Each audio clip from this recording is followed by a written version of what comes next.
Good morning. I cannot believe we're almost to 2021. And I know, like many of you guys, we've kind of tied a knot in the rope and said, okay, we just got to get through 2020.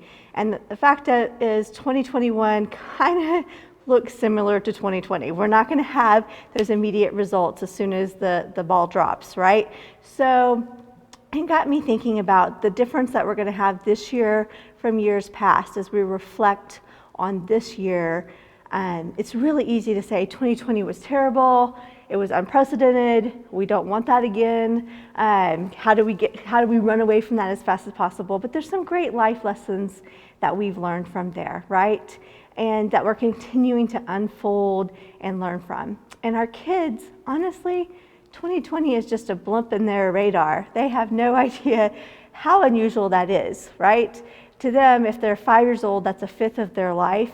And probably the first 2 years, they don't really remember 3 years anyway. So for them, 2020 and wearing a mask and everything is kind of normal. And so for us to have their perspective sometimes of just accepting what is amazing. I love watching them because even the little bitties on Sunday mornings that wear their mask never complain. They're just ready to go through life, right? They're not going to let that stop them from being who they are and learning about God. I love that simplicity, and I wish I embraced that more myself.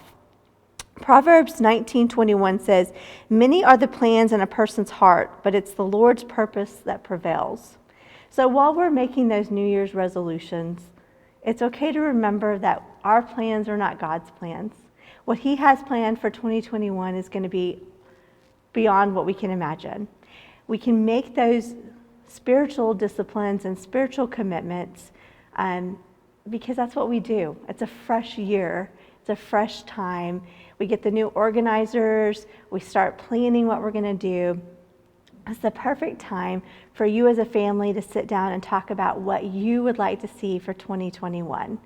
Again, this is going to probably surprise you because some of the answers are going to be short-sighted, like I just want to get to my birthday, or I just want to make it to spring break, or I want to get a car this year.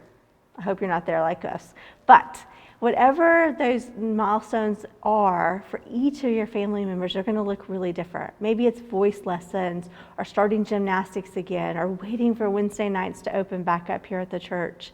I don't know what each of those milestones are, but it's a great way to start a conversation about what your family goals are for 2021. Maybe doing a mission trip, maybe sponsoring a child, maybe going to camp for the first time. All those things, January is the perfect time to kick it off, right?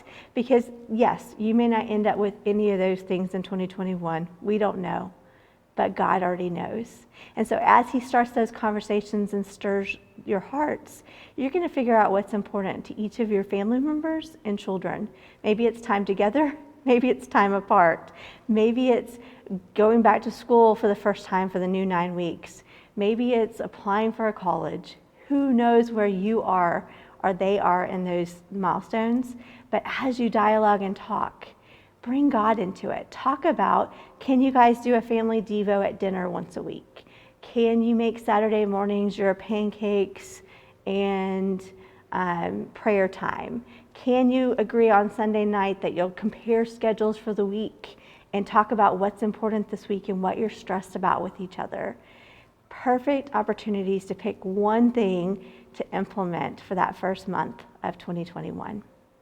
God loves you, and we love you here at Christ Church, and we can't wait for 2021 to unfold together.